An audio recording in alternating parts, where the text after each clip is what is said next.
ஓம் நமோ பகவதே வாசுதேவாய. ஓம் நமோ பகவதே குருபவனபுரேஷாய. ஓம் நமோ பகவதே நாராயணாய. ஓம் நமோ பகவதே ஸ்ரீகிருஷ்ணாய. ஸ்ரீமத் பாகவத மகாத்மியம் 5வது அத்தியாயம். துந்துக்காரி முக்தி பெறுதல். சூதர் கூறுகிறார், சவுனகரே, தந்தை வனம் சென்றதும் ஒரு நாள் துந்துக்காரி தனது தாயை அடித்து துன்புறுத்தி, பணம் எங்கே சொல், இல்லையேல் எரியும் கொள்ளிக்கட்டையால் உன்னை சுட்டு விடுவேன் என்று மிரட்டினான். இதனால் பயந்த அவள் தனது மகனின் தொந்தரவுகளால் மிகவும் துயரமடைந்து அன்றிரவு கிணத்தில் விழுந்து இறந்தாள். உலகியல் பொருட்களில் வெறுப்புற்று யோக மார்க்கத்தில் நிலை நின்ற கோகர்ணனோ அப்பொழுது தீர்த்த யாத்திரை மேற்கொண்டிருந்தான். அவனுக்கு வேண்டியவர் வேண்டாதவர் என எவரும் இல்லாதால் இந்த நிகழ்ச்சியால் அவன் வருத்தமோ துன்பமோ அடையவில்லை. துந்துக்காரியோ 5 விலைமாதர்களை அழைத்து வந்து தன் வீட்டிலேயே வைத்து கொண்டான். அவர்களுக்கு அழகு சாதனங்களை பெற்றுத்தர வேண்டியதால் புத்தி தடுமாறி அவன் பலவிதமான தவறான செயல்களை புரியலானான்.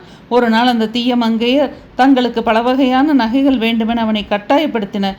அவனோ காமத்தில் மயங்கி குருடனாகி தனக்கு இறப்பு என்பது ஒன்று உண்டு என்பதையே மறந்து பணம் திரட்ட வீட்டை விட்டு வெளியேறினான்.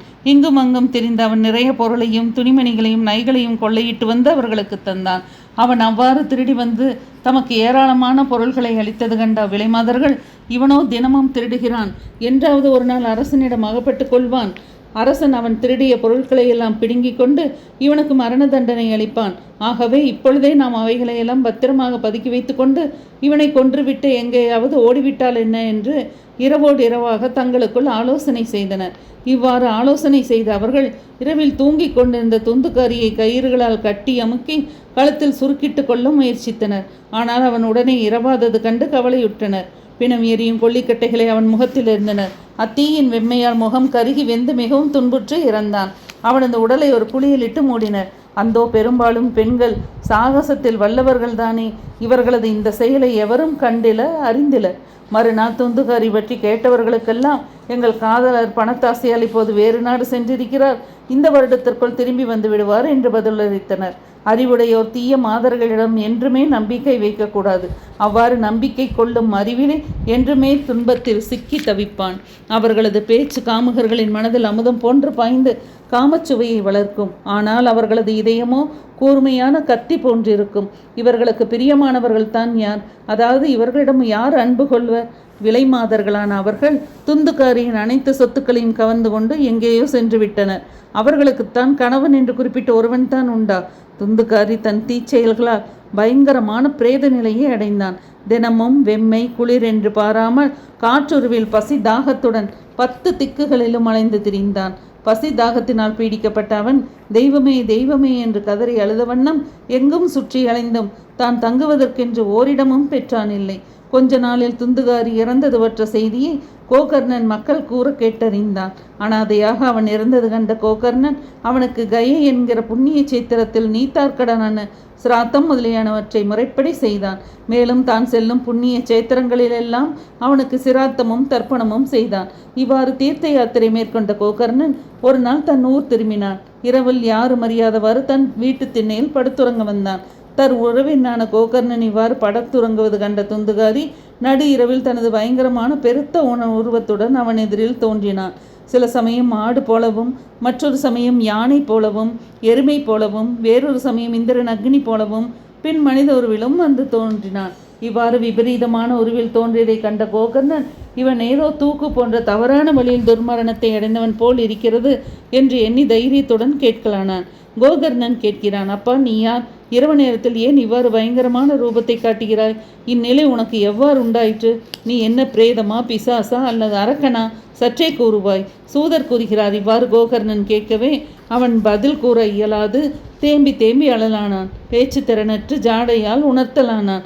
அப்போது கோகர்ணன் தன் 2 கைகளிலும் தீர்த்தத்தை எடுத்து மந்திரித்து அவன் மேல் தெளித்தான். அதனால் அவனது பாவங்கள் கொஞ்சம் குறையவே அவன் பேசலானான். பிரேத உருவில் உள்ள துந்துகாரி கூறுகிறான், நான் உனது சகோதரன். என் பெயர் துந்துகாரி. எனது தவறான செயல்களால் நான் எனது அந்தனத்தன்மையை இழந்தேன். அறியாமையில் விழுந்து உழன்ற நான் செய்த தீச்செயல்களுக்கு அளவே இல்லை. மக்களை மிகவும் துன்புறுத்தினேன். தீயவர்களான விலைமாதர்கள் என்னை கொல்லிக்கட்டையால் பொசுக்கி மறிக்கி செய்தனர். அதனால் இந்த பிரேத ஜென்மத்தை அடைந்து துன்பத்தில் உழல்கிறேன். முன்பு நான் அறியாமல் செய்த ஏதோ ஒரு புண்ணிய செயலால் இப்போது காற்றை மட்டும் உணவாக கொண்டு வாழ்ந்து வருகிறேன். தம்பி, நீ கருணை கடல். எனது சகோதரனும் கூட. எப்படியாவது இப்பிறவியிலிருந்து என்னை விரைவிலேயே கரையேறும்படி செய்வாயா? இவ்வாறு துந்துகாரி கூறியதை கேட்ட கோகர்ணன் கூறுகிறான், அண்ணா, உனக்காக கயா சேத்திரத்தில் முறைப்படி பிண்டதானம் செய்தேனே. இருந்தும் நீ இந்த பிரேத பிறவியிலிருந்தும் விடுதலை பெறாததன் காரணம்தான் புரியவில்லை. இது எனக்கு வியப்பாகவல்லவா இருக்கிறது. கயா சிராத்தத்தினாலும் உனக்கு முக்தி கிடைக்கவில்லை எனில் அப்போதே இந்த பிரேத ஜென்மா நீங்குவதற்கு வேறு எந்த உபாயம் இல்லையே. சரி, இப்போது நான் என்ன செய்ய வேண்டும் என்பதை விளக்கமாக கூறு.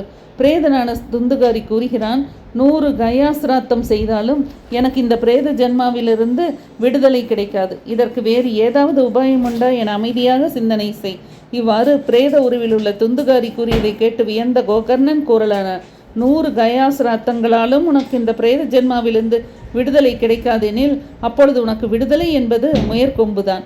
சரி, நீ துளியும் கவலையின்றி இப்பொழுது உள்ள இடத்திலேயே இரு. நீ முக்தி பெறுவதற்கான வேறு உபாயம் பற்றி ஆலோசிக்கிறேன். இவ்வாறு கோகர்ணன் கூறியதை கேட்ட துந்துகாரி அங்கிருந்து தன் இருப்பிடம் சென்றான். கோகர்ணனோ இரவு முழுவதும் இதே சிந்தனையில் இருந்தான். ஆனால் அவனுக்கு எந்த ஒரு உபாயமும் தோன்றவில்லை. பொழுது புலர்ந்ததும் கோகர்ணன் வந்துள்ளதை அறிந்த அந்த கிராம மக்கள் அவனிடம் நலன் விசாரிக்க வந்து கூடினர். கோகர்ணனும் இரவில் நடந்த அனைத்து விஷயங்களையும் அவர்களிடம் கூறினான். அவர்களில் சிலர் யோகனிஷ்டர்கள், சிலர் சாஸ்திரங்கள் படித்த பெரியோர்கள், சிலர் ஞானிகள், சிலரோ வேதம் உணர்ந்தவர்கள். அவர்கள் பலவிதமான சாஸ்திரங்களிலும் இங்குமங்கும் தேடி பார்த்தனர். இருந்தும் துந்துகாரியின் விடுதலைக்கான உபாயம் பெற்றாரில்லை. அப்பொழுது அவர்கள் இதற்கான உபாயத்தை சூரிய பகவானிடம் கேட்போம், அவர் கூறியபடி செய்வோம் என தீர்மானித்தார்கள். இதை கேட்டு கோகர்ணன் தன் தவ வலிமையால் சூரியனை மேலே செல்ல விடாமல் தடுத்தான். சூரியனது வேகத்தையும் நிறுத்தினான். இறைவா, நீங்களோ அனைத்துலகிற்கும் சாட்சியானவர். தங்களை நான் வணங்குகிறேன். துந்துகாரி முக்தி பெறுவதற்கான சாதனத்தை, உபாயத்தை தயவு செய்து கூறுங்கள்.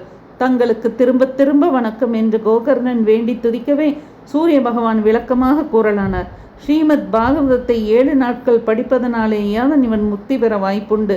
ஆகவே நீ 7 நாட்கள் பாராயணம் செய். இவ்வாறு சூரிய பகவான் கூறியதை அங்குள்ளோர் அனைவரும் கேட்டனர். சூரிய பகவானது வார்த்தை தர்மத்தை பின்பற்றியதென்றோ? இவ்வாறு சூரிய பகவான் கூறியதை கேட்ட மக்கள், இந்த உபாயம் மிகவும் எளியதாக சிரமமற்றதாகவென்றோ இருக்கிறது. எவ்விதமாகவது முயற்சி செய்து இதை செய்யத்தான் வேண்டும் என்று கூறினர்.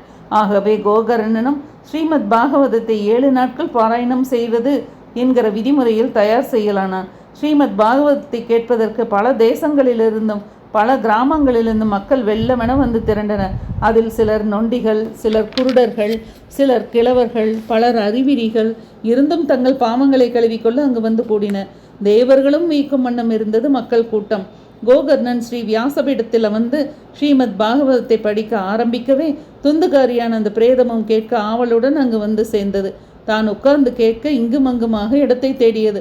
அப்பொழுது 7 கணுக்கள் உள்ள ஒரு நெடிய மூங்கில் அங்கிருக்க கண்டது. அதன் அடியில் உள்ள துவாரத்தில் அமர்ந்து கதை கேட்கலாயிற்று. காற்றுருவில் உள்ளதால் வெளியே எங்கிருந்தும் கதை கேட்க முடியாதால் இந்த மூங்கிலில் வந்து அமர்ந்தது. கோகர்ணன் விஷ்ணு பக்தனான ஒரு அந்தணனை கதை கேட்பவரில் முக்கியமானவனாக அமர்த்தினான். அழகான குரலில் தெளிவாக முதல் ஸ்கந்தத்திலிருந்து கதைகளை கூறினான். முதல் நாள் கதை பகுதியை படித்து முடித்த மாலை வேளையில் ஒரு பெரிய ஆச்சரியம் நிகழ்ந்தது. அங்குள்ள மக்கள் பார்த்திருக்கும் போதே அந்த மூங்கிலில் ஒரு கணு படபட என்ற ஒளியுடன் பிளந்தது. இவ்வாறு 2ஆம் நாள் மாலையில் 2வது கனவும் 3வது நாள் மாலையில் 3வது கனவும் பிளந்தன. இவ்வாறு 7 தினங்களில் அந்த மூங்கிலிருந்து 7 கணுக்களும் பிளக்க அங்கு பிரேத உறவில் மறைந்திருந்த துந்துகாரி ஸ்ரீமத் பாகவதத்தின் 12 ஸ்கந்தங்களையும் கேட்டதன் பயனாக தன் பாவங்கள் அனைத்திலிருந்தும் விடுதலை பெற்று தூயவனாகி பிரேத உருவம் நீங்க பெற்றான்.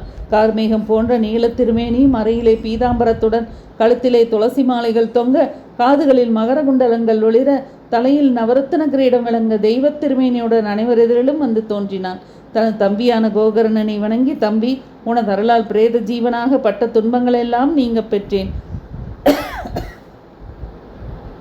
இப்பிரேத பிறவியின் துன்பங்களை எல்லாம் துடைத்தருளும் ஸ்ரீமத் பாகவதத்தின் பெருமையே பெருமை. பகவான் ஸ்ரீ கிருஷ்ணனது திருவடி நிழலை தந்தருளும் இந்த சப்தாக பாராயணத்தின் பெருமையோ அளவிடற்கரியது. ஸ்ரீமத் பாகவதத்தை கேட்பது என்கிற போதே பாவங்கள் அனைத்தும் அந்தோ நமக்கு இறுதி காலம் வந்ததே என நினைத்து நடுங்குகின்றன. நனைந்து ஈரமானது, உலர்ந்தது, பெரியது, சிறியது என்ற பாகுபாடின்றி அனைத்து கட்டைகளையும் நீ தீ எரித்து விடுகிறதல்லவா? அதேபோல் பாகவதத்தை 7 நாட்களில் கேட்பது என்பதும் மனம், வாக்கு, உடல் ஆகிய முக்கரணங்களாலும் செய்த பாவங்கள் முன் செய்த பழவினை, இனி செய்யும் வினைகள், பெருத்த சிறுத்த பாவங்கள் என்கிற வேறுபாடின்றி அனைத்து பாவங்களையும் நொடிப்பொழுதில் எரித்து சாம்பலாக்கிவிடும். புண்ணியமான இந்த பாரத தேசத்தில் பிறந்தும் ஸ்ரீமத் பாகவதத்தை கேட்காதவனது பிறவி வீணே என்று சான்றோர்கள் தேவ சபையில் முழங்குகிறார்கள். உலகியல் மயக்கத்தில் ஆழ்ந்து அழிந்தொழியும் இந்த உடலை நித்தியமென்றெண்ணி அதை பலவாறு சீராட்டி பாராட்டி வலுவுள்ளதாக வளர்த்தான் ஒருவன். ஆனால் அவன் ஸ்ரீமத் பாகவத்தை ஒரு முறையாவது கேட்கவில்லை எனில் அந்த வலுவுள்ள உடலால் ஆவதென்ன?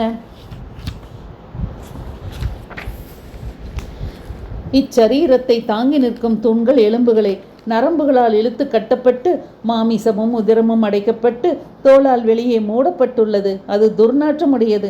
ஏனெனில் இச்சரீரம் மலமூத்திரங்களின் கொள்கலன் அல்லவா. இந்த சரீரம் மூப்புத்தன்மை உடையது. அதனால் வருந்தத்தக்கது. முடிவோ துன்பமயமானது. நோய்களுக்கான புகலிடம். ஏதாவது ஒரு ஆசை கொண்டு அதனால் கலங்கி வருந்துவது. என்றுமே போதுமென்ற மனம் நிறைவற்றது. இதோடு வாழ்வதே ஒரு சுமைதான். அனைத்து குறைகளும் நிறைந்தது. நொடியில் அழிவது. இறந்தவின் புதைத்தாலோ புழுத்து நெளிவது. அவனை விலங்குகள் உண்ணுமானால் மலமாக வெளிவருவது. தீயிலிட்டாலோ சாம்பர் குவியலாவது. இதுதான் இவ்வுடலின் பெருமை என்று கூறப்படுகிறது. இவ்வாறு நொடியில் அழிந்தொழியும் இவ்வுடல் கொண்டு அழிவற்ற பயனை பெறுவதற்கான செயலை செய்யலாம் என்றிருக்க மக்கள் ஏன் வாழாவிருக்கின்றனரோ புரியவில்லை. காலையில் சமைத்த உணவு மாலையில் கெட்டுவிடுகிறதே. அதனால் வளர்ந்த இவ்வுடல் மட்டும் அழியாதது சாசுவம் என்பதுதான் எப்படியோ. ஆகவே இந்த உலகில் அனைத்து பாவங்களையும் நீக்கிக் கொள்வதற்கான சிறந்த ஒரே வழி ஸ்ரீமத் பாகவதத்தை 7 நாட்கள் தொடர்ந்து கேட்பதே. இதனால் வெகு விரைவில் பகவானை பெறலாம். பகவான் நம் அருகிலேயே இருப்பார். ஸ்ரீமத் பாகவத கதைகளை கேட்கும் பாக்கியம் பெறாதவன் நீரில் தோன்றும் நீர்க்குமிழி போலவும் ஜீவராசிகளில் கொசு போலவும் பிறந்தவுடன் இறப்பதற்கென்றே பிறந்தவன். ஸ்ரீமத் பாகவத கதாசிரவணம் உயிரற்ற ஜடமான உலர்ந்த மூங்கிலின் கணுவையே பிளக்கும் தன்மையுள்ளது என்னும்போது சித்தத்தில் உள்ள கணுக்களை முடிச்சுக்களை பிளந்தெறிவது என்ன ஆச்சரியம்! இந்த சப்தாக சிரவணம் கேட்பவனின் மன துன்பங்களான முடிச்சுக்களை அவிழ்த்து ஒழிப்பது. அனைத்து ஐயங்களையும் தீர்க்க வல்லது. அனைத்து வினை பயன்களையும் சுட்டெரிப்பது. ஸ்ரீமத் பாகவத கதை அமுதமாகிய நன்னீர் உலகியல் சேற்றை கழுவதில் திறன் மிக்கது. இந்த கதைகள் மனதில் நிற்குமானால் அவனது முக்தி பேறு நிச்சயம் என்பது சான்றோர்களின் முடிவு. இவ்வாறு துந்துகாரி சொல்லிக் கொண்டிருக்கும் போது வைகுண்டத்தில் பகவான் அருகில் இருக்கும் விஷ்ணு பார்ஷதர்களுடன் நாற்றிசைகளிலும் தன்னொழியை பரப்பிக்கொண்டு ஒரு விமானம் வந்திறங்கியது. அனைத்து மக்களும் பார்த்து கொண்டிருக்கும் போது துந்துகாரி அந்த விமானத்தில் ஏறிக்கொண்டான். அந்த விமானத்தில் விஷ்ணு பார்ஷதர்கள் இருப்பது கண்டு கோகர்ணன் அவர்களிடம் கேட்டான். கோகர்ணன் கேட்கிறான், பார்ஷதர்களே, இங்குள்ள அனைவருமே தூய உள்ளத்துடன் ஸ்ரீமத் பாகவத்தை நான் கூற கேட்டவர்கள்தானே? அவர்களுக்காக தாங்கள் ஏன் விமானங்களை கொண்டு வரவில்லை? இங்குள்ள அனைவரும் ஒரே மாதிரி தானே ஸ்ரீமத் பாகவதத்தை சிரவணம் செய்தார்கள். அப்படி இருக்க கேட்டதன் பயனை பெறுவதில் வேறுபாடு ஏன்? பாவியான துந்துகாரிக்கு விமானம், புண்ணியவான்களுக்கு அது இல்லை. ஏன் இந்த வேறுபாடு? ஹரிதாசர்களான பார்ஷதர்கள் பதில் கூறுகிறார்கள், புகழுடையவனே, பயனில் வேறுபாடு இருக்க காரணம் அவர்கள் கேட்பதில் இருந்ததே. அனைவரும் ஒரே மாதிரி தான் சிரவணம் செய்தனர் என்பது உண்மையே. ஆனால் இவனைப் போல் மனதோன்றி கேட்கவில்லையே. ஆகவே ஒன்றாகவே உட்கார்ந்து கேட்டிருந்தும் பயனில் வேறுபாடு வந்தது. பிரேதனான இந்த துந்துகாரி 7 நாட்களும் தண்ணீர் கூட அருந்தாமல் பட்டினி கிடந்து ஸ்ரீமத் பாகவதத்தை சிரவணம் செய்தான். கேட்ட விஷயத்தை மனதில் சலனமின்றி நிறுத்தி பலவாறாக ஆராய்ந்து அதை அப்படியே மனதில் இருத்தி கொண்டான். ஞானம் உறுதிப்படவில்லை எனில் அது வீணே. ஈடுபாடின்றி மனதூன்றி கேட்காததும் வீணே. பயன் தருமா தராதா என்ற சந்தேகத்துடன் செய்யப்படும் மந்திரமும் வீணே. மனம் ஒருநிலைப்படாது செய்யும் ஜபமும் வீணே. இவை அனைத்தும் பயனை அளிக்காது. இறையடியார்கள் இல்லாத ஊர், தகுதி படைத்த அந்தனர் இல்லாமல் செய்த சிராத்தம், தென்புலத்தாருக்கான திதியும் திலை எள்ளு தர்ப்பணமும், வேதம் ஓதாதவனுக்கு அளித்த தானம், தொன்று தொட்டு வழிவந்த ஆச்சார அனுஷ்டானங்களை தவறவிட்ட வம்சம் ஆகிய அனைத்தும் வீணே. தன் குருநாதர் கூறும் வார்த்தைகளில் ஆழ்ந்த நம்பிக்கை, தன்னைத்தானே உயர்ந்தவனாக எண்ணிச்செருக்கி தெரியாது தாழ்ந்தவனாக அடக்கமுடையவனாக நினைத்திருத்தல், அகத்தூய்மை, மன அடக்கம், பகவத்கதைகளை ஒன்றிய மனதோடு கேட்ட இந்த விதிமுறைகளை கைகொள்வானேயாகில் அவன் கேட்கும் பகவத்கதைகள் அதற்குண்டான உயர்ந்த பயனை முற்றிலுமாக தரும். ஆகவே இங்குள்ள அனைவரும் இந்த வழிமுறைகளை கைக்கொண்டு திரும்பவும் ஒருமுறை ஸ்ரீமத் பாகவதத்தை சிரவணம் செய்வார்களேயானால் நிச்சயமாக அவர்களுக்கு வைகுண்ட பதவி கிட்டும். கோகர்ணனே, உன்னை பகவானே நேரில் வந்து வைகுண்டம் அழைத்துச் செல்லுவார். என்று கூறிவிட்டு அந்த பார்ஷதர்கள் பகவானை புகழ்ந்த வண்ணம் வைகுண்டம் சென்றனர்.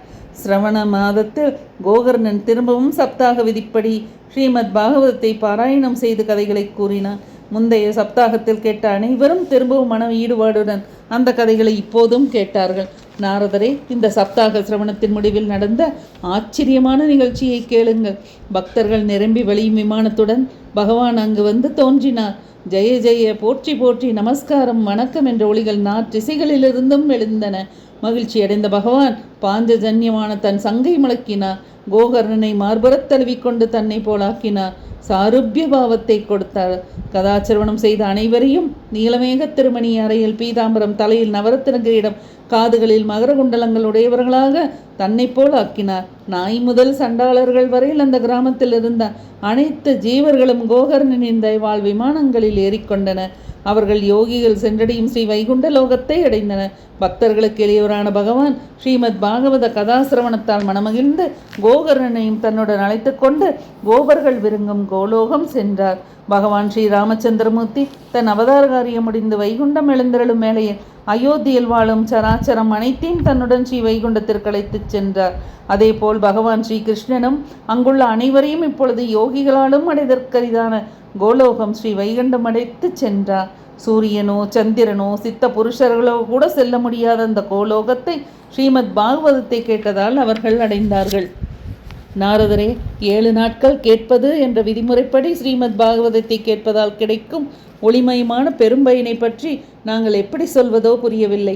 ஏனெனில் கோகர்ணன் கூறிய கதைகளில் ஒரு எழுத்தையாவது ஒருவன் தன் செவியார கேட்டிருப்பானேயாகில் அவன் திரும்பவும் ஒரு தாயின் வயிற்றில் புகமாட்டான். அதாவது அவனுக்கு திரும்பவும் பிறவி கிடையாது.